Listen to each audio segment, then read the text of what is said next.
Hello students, welcome back to my channel Shiksha competition. और यहाँ पर आज हमारा जो नेक्स्ट टॉपिक है यूजीसी नेट पेपर फर्स्ट के लिए हम यहाँ पर पढ़ रहे हैं। तो इसमें यूनिट 8 को आज हम पढ़ेंगे, क्योंकि जो यूनिट 5, 6 और 4 है, अब जहाँ 4 तो हमने पढ़ ही ली है संप्रेषण को अच्छे से। मैंने उसमें जो भी शॉर्ट नोट बन सकते हैं वो मैंने वहाँ से करा दिए हैं। आपने अगर वीडियो नहीं देखी है तो देख लेना। और हमारा जो 5, 6, 7 जो यूनिट है, आप जानते हैं वो थोड़ा सा मैथ्स और रीजनिंग वगैरह की है। तो उसमें तो आप थोड़ा सा अगर कर लेंगे, डीआई को अच्छे से पढ़ लेना बस। और बाकी उनको तो वैसे भी वो हो ही जाएंगे, उनमें कुछ ज़्यादा नहीं है। उनकी मैं एक दो वीडियो बाद में डाल दूँगी। लेकिन अभी हमारे लिए जो पहली चीज़ें ज़रूरी है, पीछे के जो 3 यूनिट हैं, यूनिट 8, 9, 10, ये बहुत ही ज़्यादा इम्पोर्टेंट हैं। और अगर ये आपने अच्छे से कर ली, और पहली दूसरी हमने थोड़ी सी कर ही ली है, तो आपका पेपर फर्स्ट तो वैसे भी निकल ही जाएगा। और बाकी डीआई वगैरह आप ज़रूर पढ़ लेना, क्योंकि वहाँ से क्या है कि क्वेश्चंस आते ही हैं। तो चलते हैं हम यहाँ पर सूचना एवं संचार प्रौद्योगिकी के लिए। प्लीज़ चैनल को सब्सक्राइब जरूर कर लेना। और यहाँ पर मैंने वन लाइनर क्वेश्चन वगैरह नहीं लिए हैं, मैंने मतलब थ्योरी, बिल्कुल शॉर्ट थ्योरी ली है यहाँ पर, जिससे कि आपका रिवीजन अच्छे से हो जाएगा। तो और यूजीसी नेट में अभी थोड़ा सा टाइम है, जो री एग्ज़ाम होने वाला है, तो उसके लिए ये बहुत ही बेनिफिशियल होगा। बाकी जहाँ भी संचार एवं प्रौद्योगिकी आता है उसके लिए आप पढ़ लें।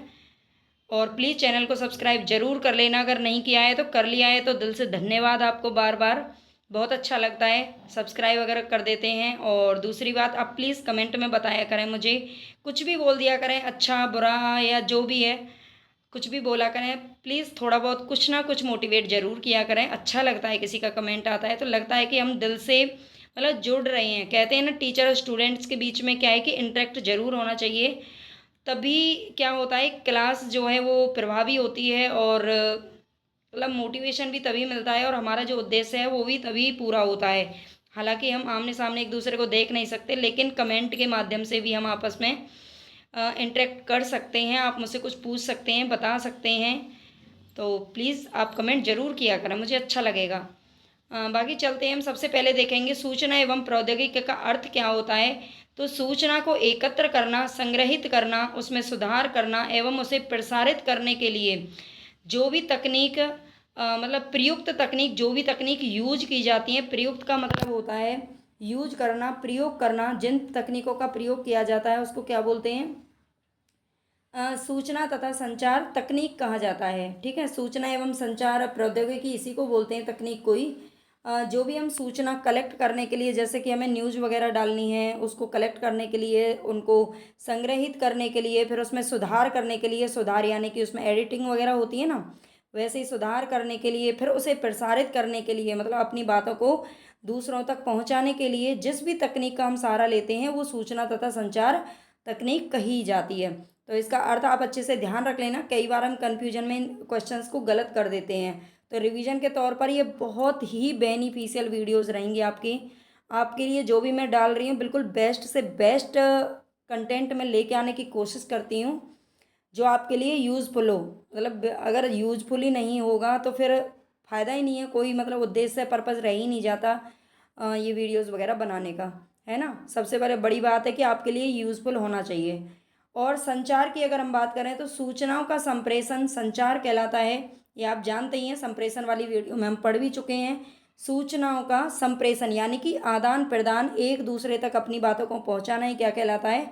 संचार कहलाता है। संचार प्रणाली के 3 अवयव होते हैं, ये अवयव याद रख लेना। यानी कि संचार प्रणाली के 3 मुख्य तत्व होते हैं: ट्रांसमीटर, रिसीवर और संचार चैनल। ठीक है, ये अवयव इसके याद रख लेना। संचार प्रणाली की बात कर रहा है ये, ना कि संचार की। तो ट्रांसमीटर किसे कहते हैं? ट्रांसमीटर का आप समझ लेना, संदेश।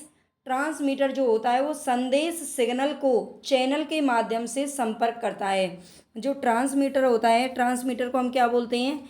यह ट्रांसमीटर संदेश सिग्नल को क्या करता है? चैनल के माध्यम से मतलब संपर्क करता है। ठीक है, तो आ गया समझ में, ये ट्रांसमीटर होता है। और रिसीवर क्या होता है? रिसीवर का मतलब होता है यानी कि जिन चीज़ों को लोग क्या करते हैं, एक्सेप्ट करते हैं, है ना, प्राप्त करने वाले को क्या बोलते हैं? रिसीवर बोलते हैं। तो रिसीवर जो होता है भेजे गए सिग्नल में से मतलब हमने कुछ भी कोई वीडियो वगैरह डाल दी है तो उसमें से शोर को क्या अलग करता है, जो रिसीवर होता है वो शोर को अलग कर देता है उसमें से। और संकट मतलब क्या है, संकट को डिकोड करके इच्छित संदेश को उपलब्ध करता है। हाँ, यहाँ पे संकट ही है। मैं थोड़ा सा डर गई थी कि संकट कहाँ से आ गया। संकट ही है, क्यों? क्योंकि जो रिसीवर होता है ना वो शोर को अलग कर देता है, और उसमें जो भी चीज़ें गलत होती हैं, जो कोई भी मतलब उसकी ठीक से क्या करता है, एडिटिंग करता है, और जो इच्छित संदेश होता है, जो ज़रूरी होता है, उसी को उपलब्ध करा देता है। तो ये क्या होता है, इसको क्या बोलते हैं, संकेत को डिकोड का मतलब संकेत, सॉरी यहाँ पे संकेत होगा, संकेत, संकट नहीं है। संकेत को डिकोड करता है और उसमें इच्छित संदेश जो भी निकलता है उसको क्या करता है, उपलब्ध करा देता है। तो ये क्या होता है, रिसीवर होता है। संचार के प्रकार मुख्यतः दो प्रकार होते हैं संचार के।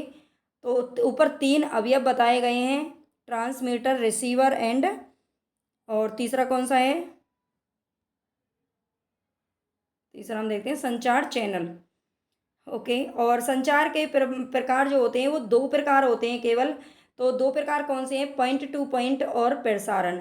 पॉइंट टू पॉइंट की आप बात समझते हैं कि इसमें जो ट्रांसमीटर होता है और रिसीवर, इन दोनों के बीच में जो भी प्रक्रिया होती है ना, उसको क्या बोलते हैं, पॉइंट टू पॉइंट बोलते हैं। जैसे कि मोबाइल संचार, जैसे कि मोबाइल संचार यानी मोबाइल से जब हम करते हैं तो पॉइंट टू पॉइंट चीज़ों को हम क्या करते हैं, उसमें डिस्कस करते हैं। ठीक है, ये समझ लेना। सिग्नल, सिग्नल किसे कहते हैं, हम बार बार बोलते हैं कि टीवी में भाई सिग्नल नहीं आ रहा है ना, कई बार हमारा क्या है, सिग्नल नहीं पकड़ता टीवी, तो उसमें सिग्नल नहीं आता। तो प्रेषण के लिए उपयुक्त विद्युतीय रूप में बदली गई सूचना क्या कहलाती है, सिग्नल कहलाती है। प्रेषण के लिए, प्रेषण के लिए यानी कि जिस प्रसारित करने के लिए हम जिन चीज़ों को क्या करते हैं, भेजते हैं और विद्युतीय रूप में उसको बदल देते हैं। भाई टीवी में कोई चीज़ चलेगी, वो पहले तो विद्युतीय रूप में तो नहीं है कोई भी न्यूज़, है ना, उन उस न्यूज़ को हम डालते हैं, फिर वो क्या होता है विद्युतीय रूप में, यानी कंप्यूटर से या किसी से भी टीवी में जब वो चलती है, बदली गई सूचना क्या कहलाती है, सिग्नल कहलाती है ना। सिग्नल दो प्रकार का होता है, ये भी आप याद रखेंगे, एनालॉग सिग्नल और डिजिटल सिग्नल। तो एनालॉग सिग्नल क्या होता है, एनालॉग सिग्नल, एनालॉग आपने कंप्यूटर भी पढ़ा होगा, इसमें क्या होता है, जो वोल्टेज होती है ना, वोल्टेज का लगातार परिवर्तन होता रहता है, किसमें, एनालॉग के अंदर। एनालॉग में जो वोल्टेज होती है यानी कि बिजली जो होती है, उसका सतत परिवर्तन होना, यानी कि लगातार परिवर्तन होना, उसको क्या माने जाते हैं। और ये क्या होते हैं, एकल मान वाले फलन होते हैं, यानी कि सिंगल वैल्यूड फंक्शन होते हैं। सिंगल वैल्यूड फंक्शन इसको कहा जाता है, ये भी आप याद रख लेना, सिंगल वैल्यूड और फंक्शन। तो ये क्या होते हैं, सिग्नल, एनालॉग सिग्नल को बोलते हैं। और जो डिजिटल सिग्नल होता है, डिजिटल का तो आप मतलब ही समझ गए होंगे, डिजिटल भारत है ना। अब डिजिटल भारत का क्या मतलब है या सिग्नल का क्या मतलब है, तो ये चरणबद्ध होते हैं और अलग मान प्राप्त कर सकते हैं। उसमें तो एक ही मान वाले एक ही मान वाले फलन होते हैं किसमें, एनालॉग में, लेकिन इसमें डिफरेंट होते हैं। ठीक है, बस इतना याद रख लेना है। बैंडविड्थ, बैंडविड्थ क्या होता है, कोई उपकरण जिस आवृत्ति पर कार्य करता है उस आवृत्ति परास को बैंडविड्थ कहा जाता है। कोई भी उपकरण है जिस आवृत्ति पर कार्य करता है ना, उसे बैंडविड्थ कहते हैं, ये याद रखना है। ये क्वेश्चन पूछे जाते हैं और प्रीवियस क्वेश्चन से ही मैंने इनकी थ्योरी बनाई है। तो इसीलिए आप प्लीज़ घबराएं नहीं कि मतलब ठीक से नहीं है या फिर आपके काम की नहीं है, बिल्कुल क्लास आपके यूज़फुल रहेगी, ऐसा मेरा मानना है, और इसीलिए मैंने मेहनत भी की है।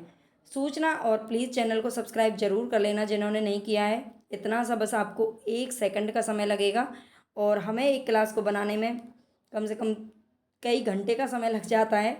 तो प्लीज़ थोड़ा सा इतना सा आपको करना है।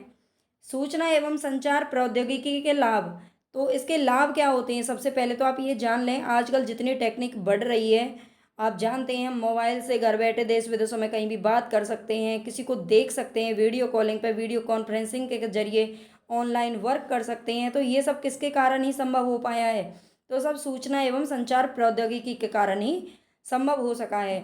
और संचार की तीव्र गति होना, बिल्कुल तीव्र गति होना, पहले क्या है, ज़्यादा तो हम मतलब दूर नहीं पहुँचेंगे, अपने 10-20 साल पुरानी बातें ही हैं, जब टेलीविज़न होते थे और उनके ऊपर क्या लगे होते थे, एंटीना लगे होते थे। शायद आप में से कुछ ने देखे होंगे, कुछ ने नहीं देखे होंगे, लेकिन हमने तो देखे हैं।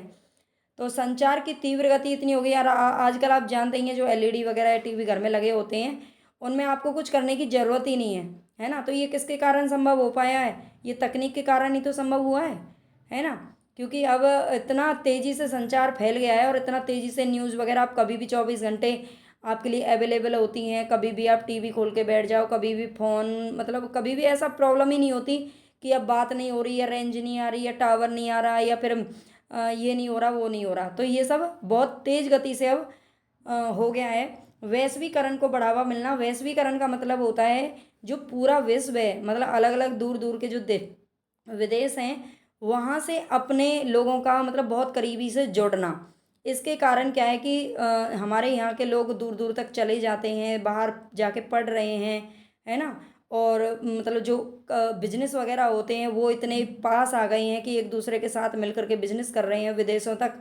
और है ना, इसको बोलते हैं वैश्वीकरण। या फिर हमारा कोई अपना विदेश में, उसे हम फटाफट से बात कर सकते हैं ना। मतलब ऐसा लगता ही नहीं है कि एक पूरे विश्व को ना एक गांव के रूप में इस संचार ने बना दिया है। ठीक है, ये समझ लेना। लागत प्रभावशीलता, और जो लागत हम भी उसमें लगाते हैं वो प्रभावशील तो होती है। सांस्कृतिक अंतर को पाटना संभव हो गया है। सांस्कृतिक अंतर यानी कि आप जानते हैं कि मान लो विदेशों में और हमारी संस्कृति में कितना डिफरेंस है, आप जानते हैं बहुत ज़मीन आसमान का डिफरेंस होता है एक दूसरे की संस्कृति में। लेकिन ये संचार और ये जो सोशल मीडिया है, इसके कारण क्या है कि ये अंतर बहुत कम हो गया है। आप जानते हैं हमारे देश में भी वो कर रहे हैं लोग जो बाहर करते हैं, और बाहर वो लोग कर रहे हैं वो सब चीज़ें कर रहे हैं जो हमारे देश में करते हैं, है ना। तो देशों में, राज्यों में, विदेशों में ये सब चीज़ें क्या है कि अब कॉमन हो गई हैं। हम कहीं से भी कुछ भी हमने बस देखा और उसको फॉलो किया, तो ये सांस्कृतिक अंतर को पाटना अब संभव हो गया है। नए रोजगारों का सृजन होता है इससे, मतलब बहुत सारी चीज़ों का क्या है कि ज़्यादा से ज़्यादा हम उत्पादन कर सकते हैं और नए नए रोजगार कर सकते हैं। जैसे कि अब क्या है कि घर बैठे ही ऑनलाइन बहुत सारे वर्क करते हैं। ये सब किसका कारण ही संभव हो पाया है? इसी के कारण। शिक्षा का विकास होना, देखो शिक्षा का विकास हो गया है, अब घर बैठे ही ऑनलाइन बच्चे पढ़ सकते हैं। उनके पास जाने के लिए कहीं सुविधा नहीं है, फ्री पढ़ सकते हैं। या फिर कहीं भी वो, अब जानते हैं ना शिक्षा का तो विकास हुआ ही है। अब घर बैठे ऑनलाइन आपको वो सुविधा मिल जाती है जो आप बाहर जाकर नहीं आप उसको एफर्ट कर पाते, है ना। व्यापक उपलब्धता, और व्यापक उपलब्धता मतलब बहुत सारी, मतलब इस किसी चीज़ की कोई कमी ही नहीं है ना। व्यापक मतलब पूरे विस्तारित रूप में क्या हो गया है, हर चीज़ अवेलेबल है अब। सूचना एवं संचार प्रौद्योगिकी से हानियां, देखो ये समझ लेना कि एक सिक्के के हमेशा दो पहलू होते हैं। जहां पर किसी चीज़ से फायदा होगा वहां पर 100% उसका कहीं ना कहीं नुकसान जरूर होता है ना। तो आप ये समझ लें, बेरोजगारी का बढ़ना सबसे बड़ी बात है। अभी हमने ऊपर पढ़ा था लाभ में कि नए रोजगार का सृजन, नए नए रोजगार तो उपलब्ध हो रहे हैं, लेकिन जो मशीनरी है, मशीनरी के आने की वजह से क्या हो गया है, बेरोजगारी भी ज़्यादा बढ़ गई है। जिस काम को मतलब 1,000 मजदूर मिल करके उसको कई दिनों में करते थे पूरा, और अब उसी को जो बड़ी बड़ी जो मशीन है, जो तकनीक के कारण उसी काम को अब एक दिन में या एक घंटे में बहुत कम समय में करना संभव हो गया है, वो भी बिना इंसान के, है ना। तो मशीनें बहुत जल्दी काम कर देती हैं, आप जानते हो। तो बेरोजगारी तो बिल्कुल जाहिर सी बात है बढ़ेगी ही बढ़ेगी। जहाँ फैक्ट्री में 4,000 5,000 मजदूर एक में लगे रहते थे, वहाँ पर अब सिर्फ 1,000 मजदूर से काम चल जाता है क्योंकि मशीन होती हैं। तो बेरोजगारी तो जाहिर सी बात है बढ़ेगी और बढ़ भी रही है ना। अब जानते हैं हमारे देश में कितनी बेरोजगारी बढ़ रही है। हमारे और गोपनीयता का भंग होना, गोपनीयता भंग हो गई है कैसे ही, देखो पहले क्या है कि किसी का किसी को पता ही नहीं चलता था, मतलब यही नहीं पता चलता था कि कौन सा इंसान कहाँ पर है ना, कहाँ पर है कैसे। और आजकल क्या है कि अपनी चीज़ों को आपने देखा होगा, आजकल बहुत बड़ा ट्रेंड चल रहा है, यूट्यूब पे मैं देखती हूँ कि जो लेडीज़ होती हैं ना वो अपने पूरा मतलब घरों को तो दिखाती ही दिखाती, वो एक अलग चीज़ है, व्लॉग चैनल में दिखाते हैं, बट अपनी ज्वेलरी को निकाल के, अपने कैश को निकाल के, अपना मतलब बैंक बैलेंस को सब कुछ उस पर क्या कर देती हैं, बिल्कुल एकदम ओपन बता देती हैं। तो ये चीज़ अब होगा सही मैं नहीं जानती, पता नहीं, सब अपना व्यूज़ पाने के लिए ऐसा करते हैं, सब अपना अपना धंधा है सबका। लेकिन जहाँ तक लगता है ना, ये इसमें गोपनीयता तो भंग हो ही गई है। अब किसी भाई चोर ने भी कोई देख लिया और उसने डाका डाल दिया, फिर क्या करोगे, है ना। तो फिर बस वो सारे के सारे व्यूज़ व्यूज़ ना धरे रह जाएंगे। तो गोपनीयता भंग हो गई है बिल्कुल। नौकरी की सुरक्षा का अभाव होना, अब नौकरी आप जानते ही हैं कि नौकरी मिल भी जाए तो उसकी गारंटी नहीं है कि ये इसकी मतलब सिक्योरिटी नहीं होती कि ये परमानेंट रहेगी रहेगी, है ना, कभी भी छिन सकती है। संस्कृति को खतरा होना, स्मरण शक्ति की कमी हो गई है बिल्कुल। देखो अगर आप देखेंगे कि पहले जब बच्चे पढ़ते थे ना तो उनकी स्मरण शक्ति बहुत तीव्र होती थी, बहुत तेज होती थी।